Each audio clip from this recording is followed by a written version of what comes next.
Good afternoon, ladies and gentlemen. Welcome to episode 76 of Swiss Army Sports. Today is July 9th in the big 2026, a rare Chase Will Day. I'm your host, Will Spain, former long star for the Troy Trojans, also be Governors, partially Houston Cougars, and joined virtually from Atlanta, Georgia. Former kicker for Houston Christian Huskies and Troy Trojans, current nephew of Georgia Tech men's basketball coach Scott Cross. Chase Cross. Just me and Chaser today. Luke's football took him to about 8:30 tonight Central Time, and he said, "Hey, just It's it's a 9:30 light Eastern. episode today, so let's just attack right into it. Pretty light up for the boys. The agenda kind of reflects that. Cooler Bowl to kick off every episode. We have our first FIFA World Cup semifinalist. France and Morocco played today. We will break down today's action. NASCAR picks at Echo Park in Atlanta. Atlanta is one of my favorite tracks to watch. I'm actually excited for NASCAR this weekend. MLB duties from the 2nd to the 9th. I'm featuring our first pitcher duty. Since we were doing this segment, I figured we might as well get the pitchers some due. UFC 329, absolute banger card this weekend in the UFC. Debatably because of the depth with the prelims, better than the White House card. I'm absolutely stoked for it. And then hot and not. Chase, let's get right into it. Cooler Bull. You may be on the same page as me. I have no idea, but let's see. If Mbappe is hurt, France will lose in the semi. I don't care if they're playing Spain or Belgium. Yes, this is a French team that is deep and has a lot of class.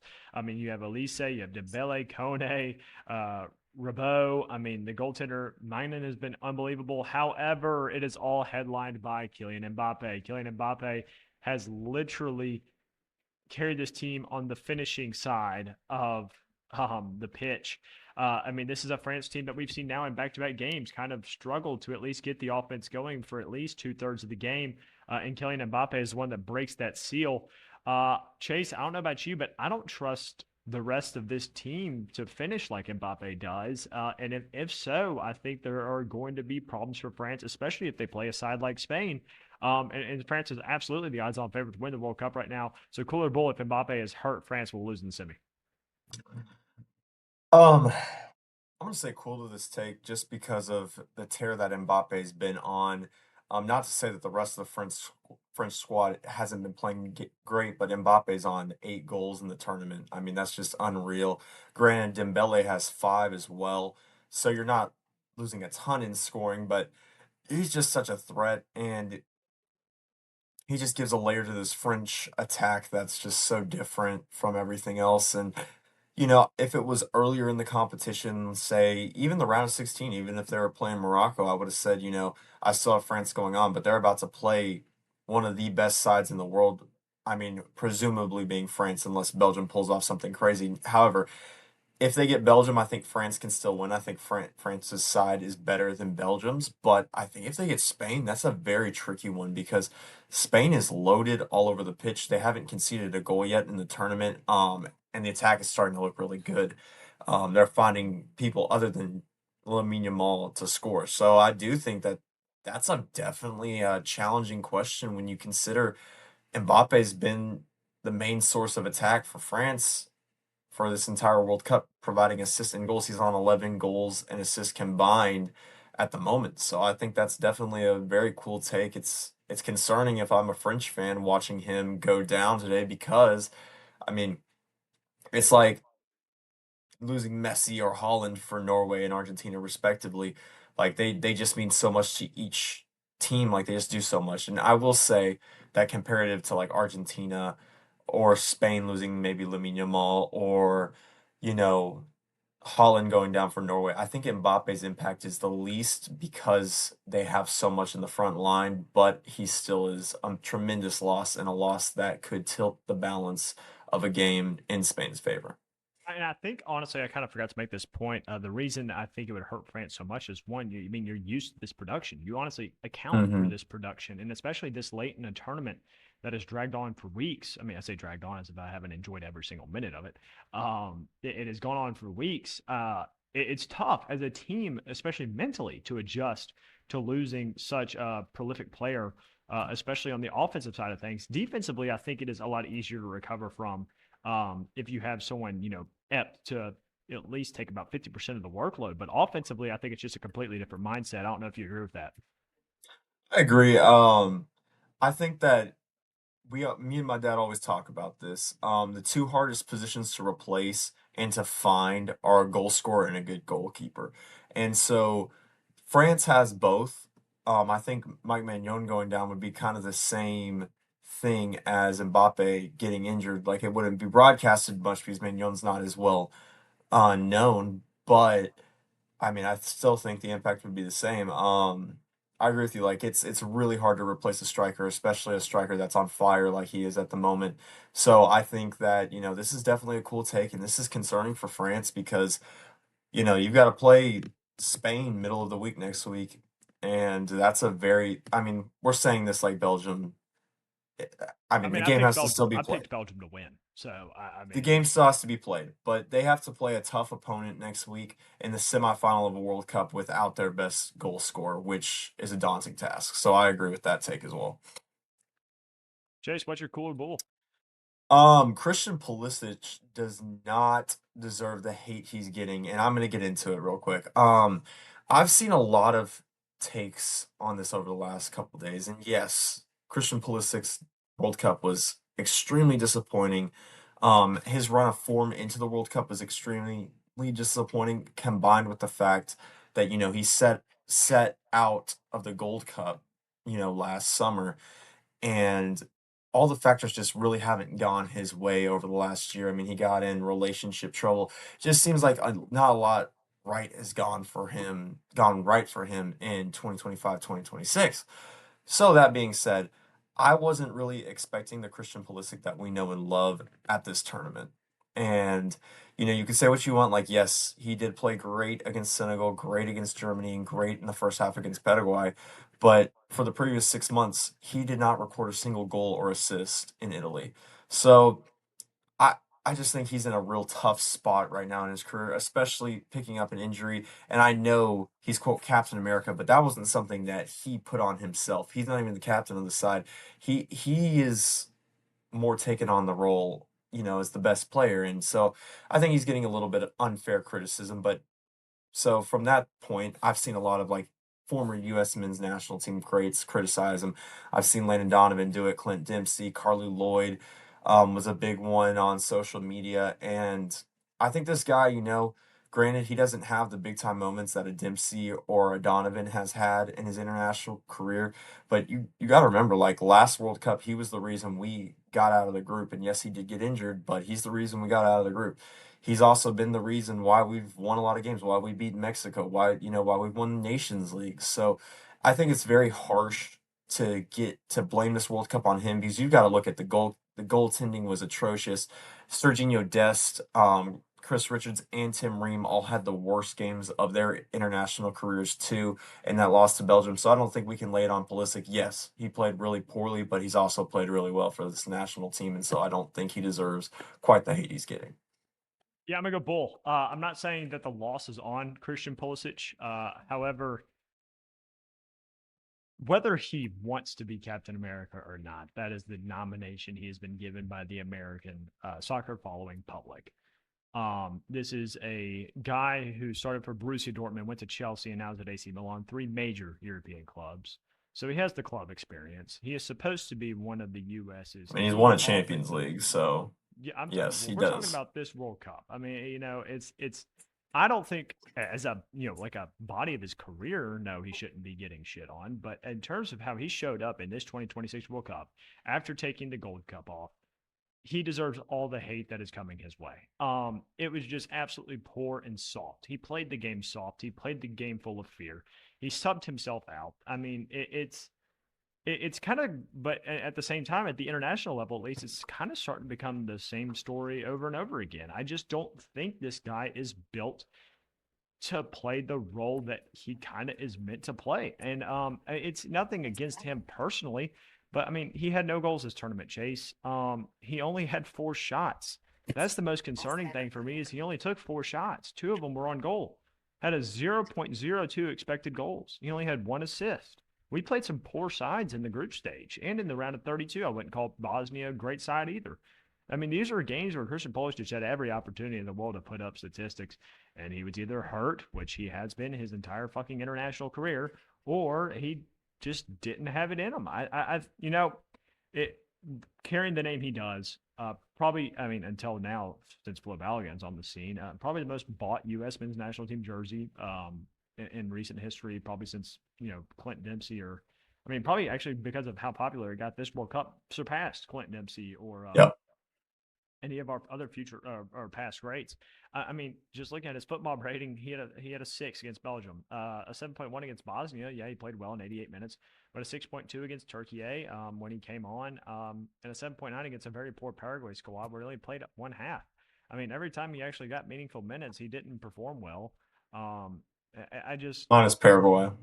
minus Paraguay. Well, he only played a half, Chase, Yeah, fair enough. and he's supposed to. I mean, this guy, he for this squad to go far, and this is just like optimal Christian Pulisic form. He's got to be a 80-minute guy at least. I mean, at the very minimum, 75 at the very minimum. You can't just be playing a half here, a half there. I mean, I hate to bring up this comparison. He reminds me a lot of Darian Peterson. I think it's a very equivalent in terms of how they are mentally built. I just don't think he's mentally tough enough for this. I don't think he's mentally tough enough. I just think it is a true mental issue. I think the class is there. We've seen the class. The talent's there. I mean, and no hate to the guy. He's probably going through some shit.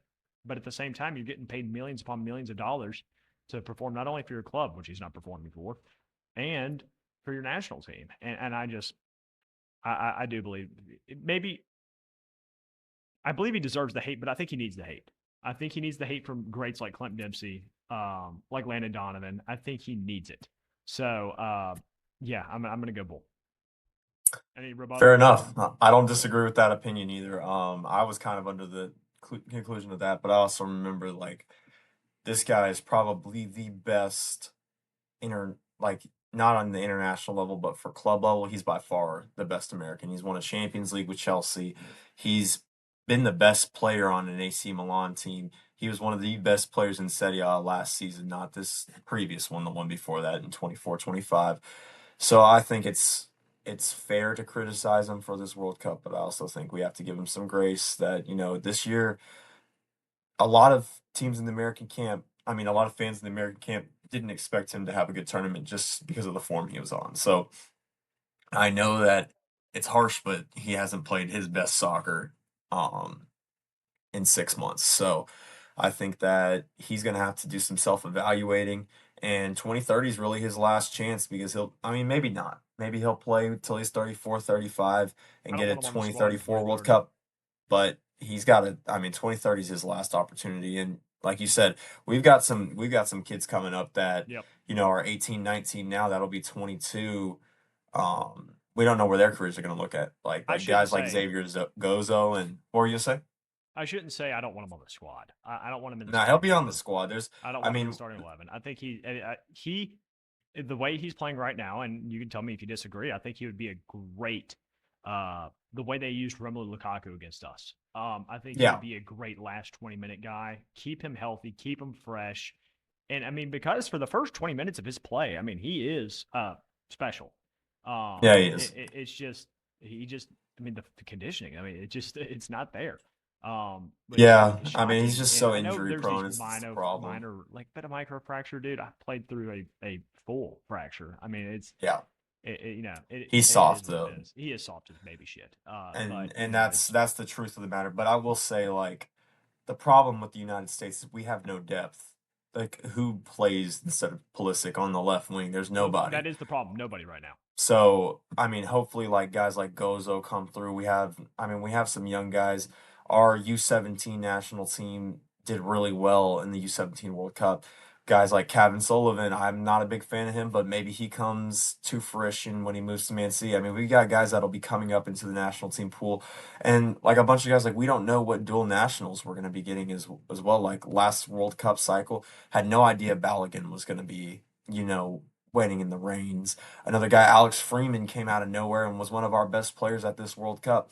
And a year ago, nobody even knew who he was. He made his first national team start Euro. Sebastian Berhalter, same thing. I mean, we had guys that played significant roles in this tournament that hadn't even Bullish on heard of it. Berhalter. And the core is going to be there. I think Tyler Adams, McKinney, Chris Richards, Balogun, Pulisic, I mean, even guys like even Alex Freeman, Serginho Dest, like they're still gonna have roles at the next tournament. Jedi Robinson, but we're gonna have to see. Like I would like to see a little bit more competition, and definitely depth wise, we need Need some more depth pieces. Haji Wright bad. Yeah, we do. Bad.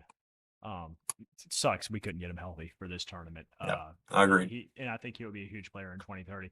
We also got to He fix our will. goalkeeping problem. I mean, that's got to start now.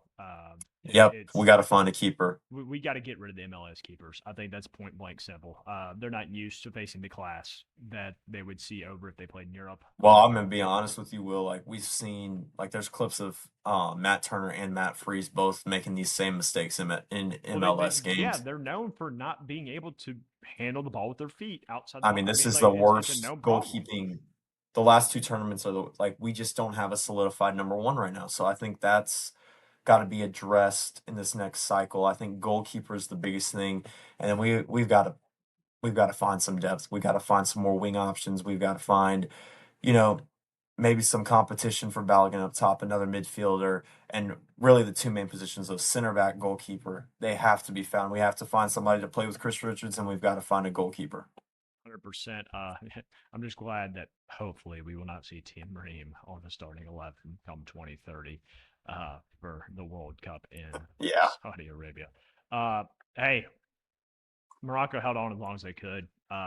They kind of played the game like they had to. Unfortunately, Mbappe's class took over. Dembele with an absolute gorgeous second goal in the 60th and 66th minutes, respectively.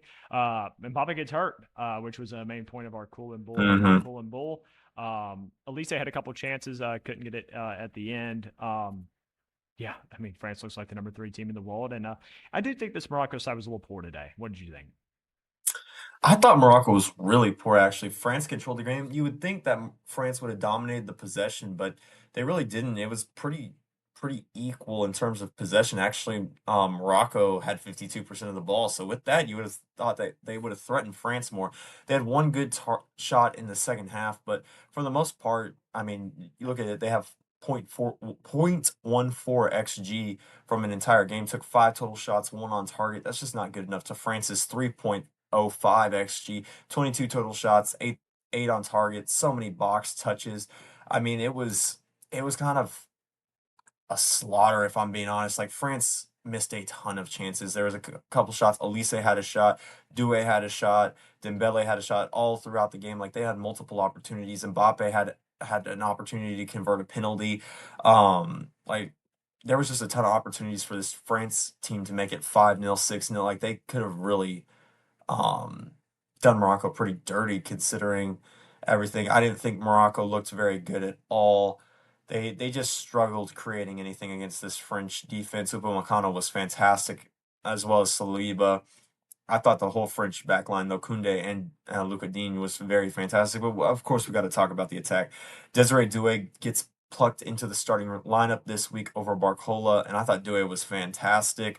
I agree. Michael I think Elise he made a again, difference out there on his the wing. passing is just filthy. Dembele gets on the score sheet, and then of course the main man Mbappe, goal and an assist, missed a PK that was kind of he should. It was a really poor PK by Mbappe's standards, but he gets back on the score sheet with a fantastic goal and then sets up the Dembele goal. And I mean, honestly, coming away from this game, the big question, like we said, is Mbappe. I mean, is he going to play in the semis? Like that's the biggest thing I think we take away. Like France looked great, obviously, but without Mbappe, that significantly dampers their chances to win the World Cup. Yeah, I agree. I think that is the major question mark. Is Mbappe going to see minutes against Spain?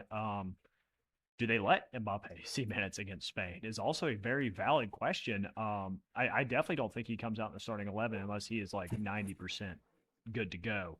Obviously, if things get shaky, I could absolutely see them risking a 60% healthy Mbappe to try to get something going. But yeah, it's gonna be really interesting to see how this develops over the course of the weekend. But I'm looking forward. This was the least anticipated of the 4 semifinal I games, in agree. my opinion.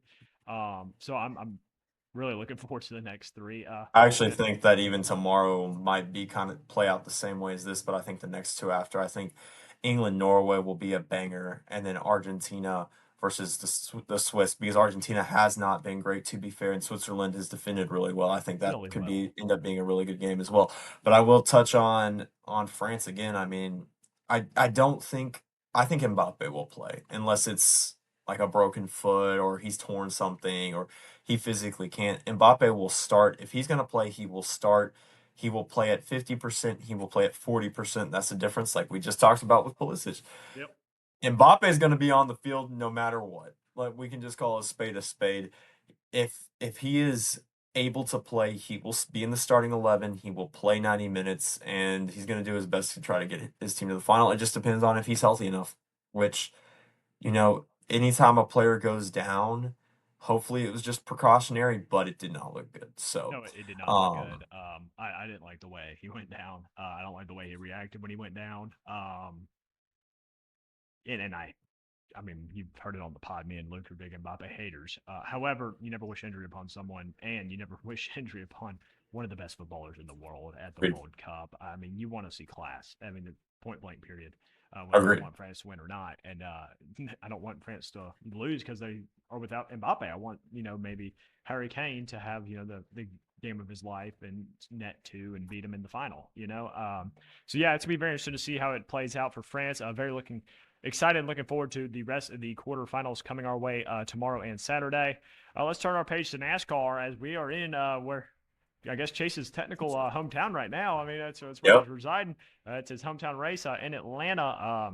If you get if you get the chance to go on Sunday, it's like $40. There's I'm still gonna I'm gonna look discounts. into it. Money I is I tight, but I actually am gonna literally try to go. So, highly recommend this race. It is electric.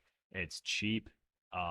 Me, Chloe, and her roommate went on a whim on one Sunday morning. Woke up, I'm like, all right, let's go to the fucking race because Auburn's only 2 hours away.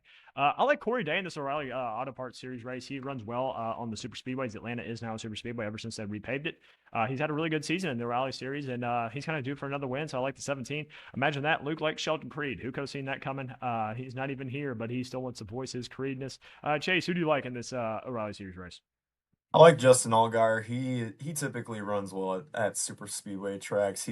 He's finished well throughout most of the O'Reilly Series races this year, so I'm gonna roll with my guy and expect him to get a win in Atlanta.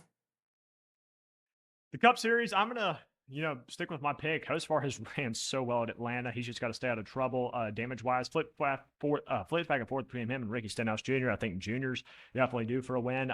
He's ran well, especially given he's a one car team. But I do like the 77 in Hosfar to get into victory lane and burn down the Chili's and in Atlanta Chili's near you. Luke, man, he told me he thinks Larson is destined for a win. It's going to happen, and he has ran well at Atlanta historically. So we will see how the 5 car runs. Chase, going with the namesake. Oh, and Roll with his the namesake. and his hometown track as well. Yes, Chase Elliott really runs well at Atlanta, so I expect him to fully get it done this weekend and gotta rock the namesake. So, Fucking hate Chase Elliott. MLB duties, July 2nd to the 9th. I mean, we got to talk about Dylan Ceesay, guys. Two shoving. appearances, 15 innings pitched, no earned runs, only gave up 4 hits and 4 walks in 2 games, 20 strikeouts. He did this against two formidable sides, the Mariners and the Giants. Absolutely impressed with what I saw with Cisse this week. He absolutely dealt. And it had been kind of a rough stretch for him this season, and then he just decided to flip the switch right here before the All Star break. But hey, so did your guy for the Mets. Talk to me about him. It was your duty. Juan Soto has completely caught fire for the Mets. The Mets have had a terrible season by their standards. Um, I think Juan Soto's totally regretting his decision to go to the Mets. His 2 years there, they've been piss poor. But he's had a really good week, kind of flipping around his season. 4 home runs, 11 RBIs in the last 7 days with a 333 batting average.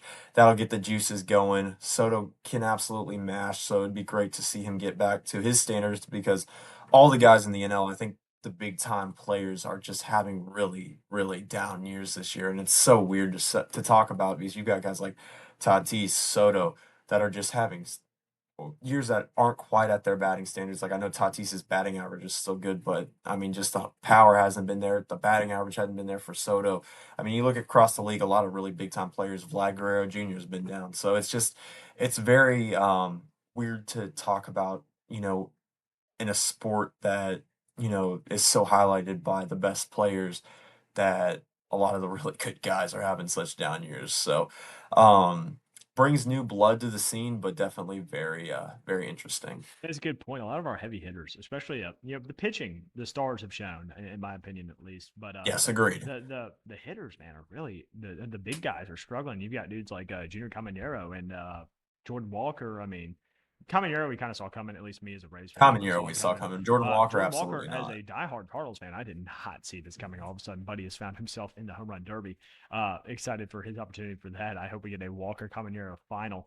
But yeah, no, that's an absolute great point. It's been a down year for the big names across the MLB in terms of hitting.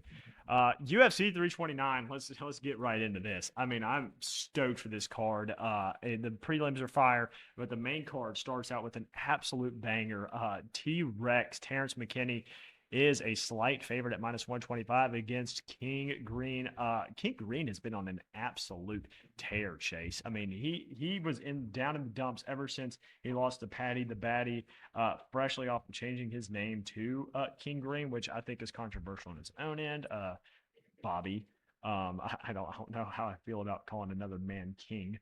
Uh, but he has completely turned it around since the Ruppy fight and the Patty fight. Got a decision win against Lance Gibson. Got a TKO against Daniel Zellhuber, who was a very highly touted upcoming lightweight. And then a round one sub against Jeremy Stevens. Terrence McKinney is kind of hit or miss. You know, he got subbed by Chris Duncan, knocked out Kyle Nelson. So I think we are going to see King Green knock out T Rex here in the second round. So I've got King Green TKO KO round two. How do you see this fight going?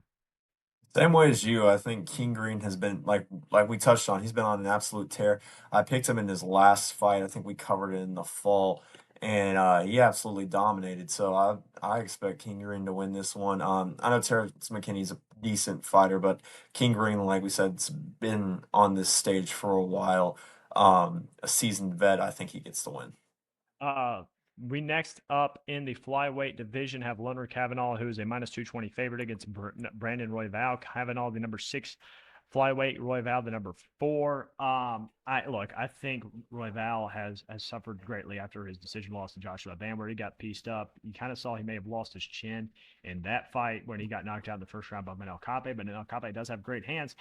Kavanaugh, a guy I saw on, DWCS, he's an up and coming kind of guy. Had a terrible loss to Charles Johnson, but bounced back great in a decision win against Brandon Moreno. I think he gets it done again by decision. However, I could absolutely and will be sprinkling knockout because of my fears of Royval's chin. Love Leonard Kavanaugh in this spot, especially fighting on the same card as Paddy Pimblett. What do you see happening in this flyweight bout?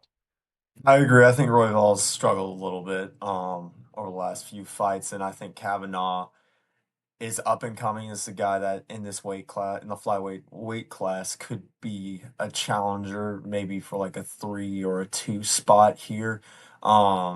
He's looked really good in my opinion, minus the loss, 10-1, and I mean, I've been impressed with what I've seen out of him, and I just don't think Royval's got it.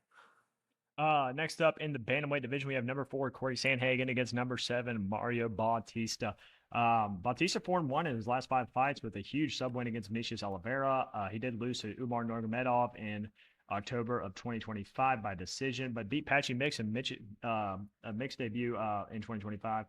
But and then you look at Sandhagen, 3-2, lost to Umar as well by decision, but beat Davison Figueroa and then lost to Marab by decision. Marab completely just he handled Corey in that fight. But I just I did a little bit of research on this fight because I was kind of flip flopping just based off my current ball knowledge with the UFC, and the Umar fight is kind of telling. Umar was able to take down Mario pretty easily and kind of dominate this fight, especially both on the feet and on the ground. And Corey Sandhagen only got taken down once. Sandhagen, I believe, is better on the feet than Mario Bautista. I don't think Bautista's going to be able to get Sandhagen to the ground. I think this is going to be a kind of a drawn out fight. And I've got Sandhagen winning this by decision. How do you see it?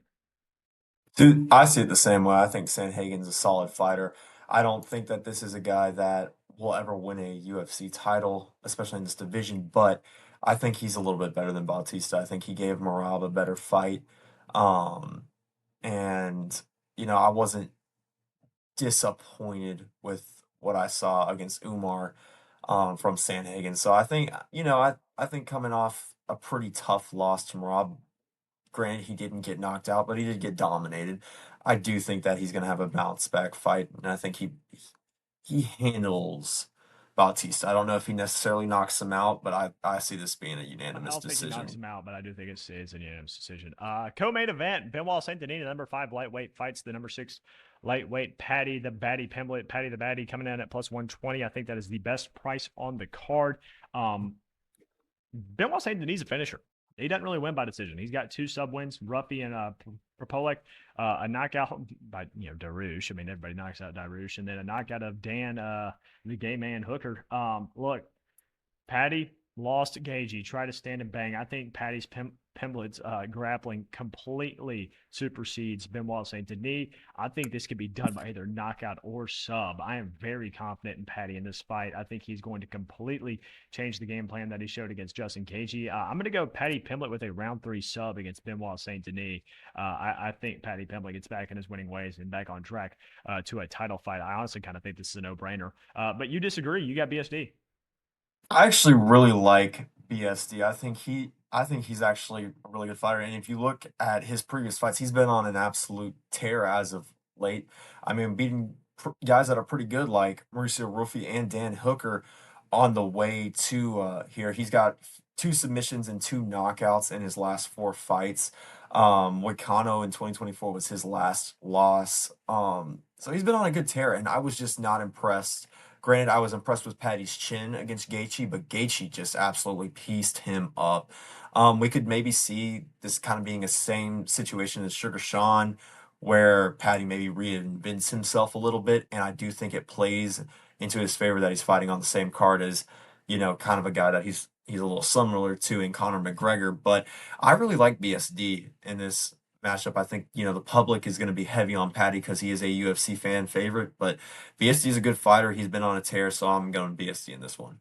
Finally, we got our main event, 5 rounds between Conor McGregor, who comes in at plus 175, and Max Holloway at minus 210, welterweight bout. Dude, I don't like this for Max Holloway at all. To be honest with you, I don't like him going down to welterweight to fight, or going up to fight Conor McGregor. I just, I don't think, and I was kind of explaining this to a buddy of mine when he was shocked that I picked Connor because I mean everything in your mind, especially everything in my betting mind, tells me to pick Max Holloway to win this by knockout. Um, Max is getting old too, guys. I think that's one thing we got to make note of. 2, Conor McGregor doesn't take this fight if he doesn't think he's going to win. And I do truly think Conor thinks he's going to win. I think he's also pissed off he's a betting underdog. I think there are a lot of external factors here. And I think Conor McGregor, he said he is abstained from any physical touch. I mean, he is. There are things that if you are betting on Conor McGregor, you want to hear from Conor McGregor going into this fight. He has been surprisingly silent on social media. He has been, I mean, it is probably the most locked in Conor McGregor we have seen since he was going, through the Jose Aldo fights. I mean, this is exciting for me. I mean, this is going to be a banger no matter what. It's going to end by knockout. It's who's going to catch who. And I think Conor McGregor is going to knock this motherfucker out in the 3rd round. I think it's going to be stand and bang for 2 rounds. I think he's going to catch him. Chase, you disagree. You got Max Holloway. What do you think? I want to preface by saying Conor McGregor is the reason why I watch UFC. He's one of my favorite fighters of all time, and I know it's controversial, but his personality is hilarious. Probably the best. He's in maybe in all of fighting, the greatest of all time on the mic. Yeah. Um, he's hilarious. And however, I have no there is Conor McGregor has his one win was in 2020. That was his last win, was in Yeah. 2020 Yeah. I know. versus Cowboy But Cerrone. he hadn't fought since 2021 I when mean, he he hadn't broke his fought, but he lost leg. he lost back to back to Poirier, Broke his leg. who who by the way, I agree with that, but I just want to preface that Poirier just we saw Max Holloway just beat the crap out of Poirier Okay, in but I mean 2025. that's That was a Poirier great 4 fight. That was a years great fight. later. I mean, I'm not saying it and for the and BMF title. Poirier was right there with him. I mean, yes. He was, but I mean that was probably one of the better fights that I've watched live, I will say. but Max Holloway was definitely dominant in that fight. And Poirier dominated McGregor the last two times they fought. Granted, it's been 5 years removed. He's been on roids obviously for a period of time. Come back. Well, he won't. And I agree with you. He doesn't take this fight unless he thinks he can win.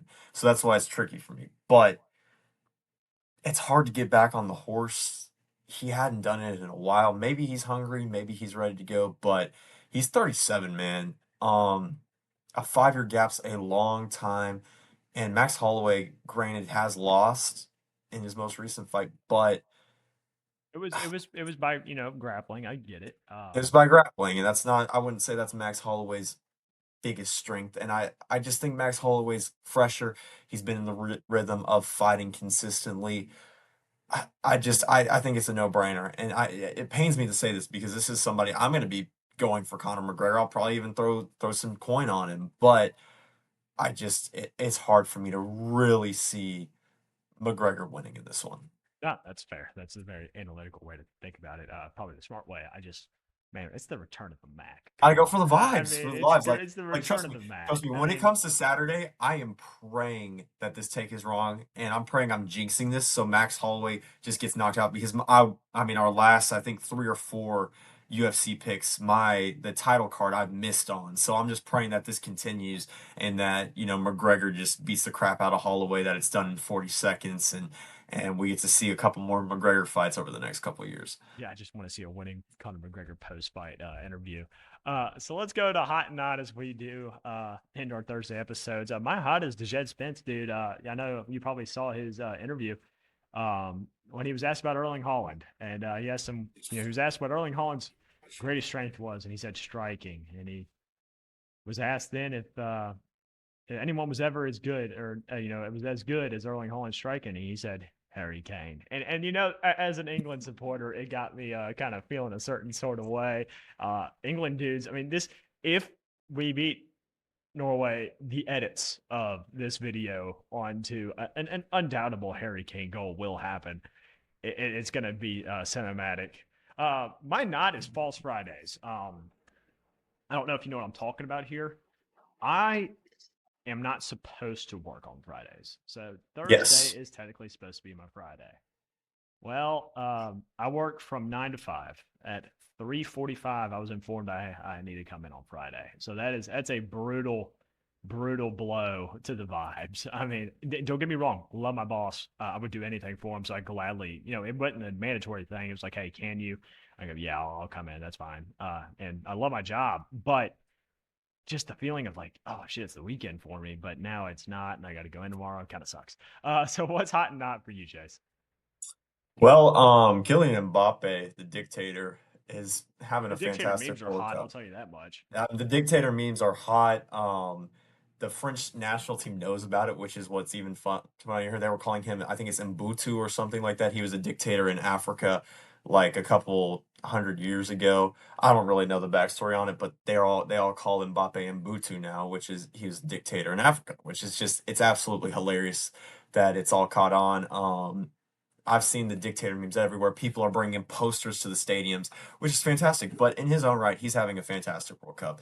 Coming off 2 trophyless seasons at Real Madrid, where he did put up good stats, but by his, really, really high standards, no Ballon d'Ors, nothing like that. I think that he's back in the running for the Ballon d'Or with the tournament he's having. And really, he's the only hope to take down corruption Argentina and Messi. So, I was disagree, very but impressed that's with all his right. play today. He played great. Was absolutely electric again. And then my not for the week has just been this week in general. I don't know if I told you, but I got back. I just had a terrible time getting back to Atlanta Yeah, I heard from about that. Florida. So my flight got delayed 5 hours. And then when I got to Atlanta at midnight, because all their flights were delayed, there was probably like 4,000 people in the airport. There was a couple hundred people trying to get Ubers. So it took me an hour to get an Uber. And then getting home, it was just a nightmare. When I finally get back to my apartment, the AC's out. So my AC went out. So my AC was 81 degrees in my apartment when I got back home. Had been trying to get that fixed all week, finally got it fixed, but just missed out on sleep. I've had a lot of things come up work related that I'm just like, oh my gosh.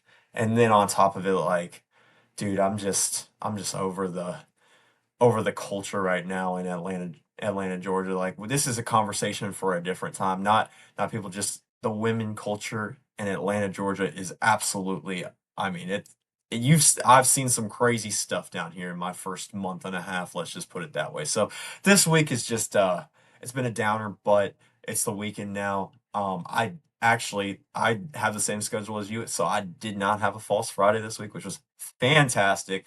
So I'm looking forward to this weekend and hopefully can get a little rest and get rejuvenated. Well, I'm glad your false Friday came to didn't come to fruition. I'm glad you got your Friday on a Yeah. Thursday. God, I hope I don't have to do a full 8, but it is what it is. Until next time, guys, we will break down this weekend's action. Have a good night. This has been Will and Chase and Swiss Army Sports. Until then.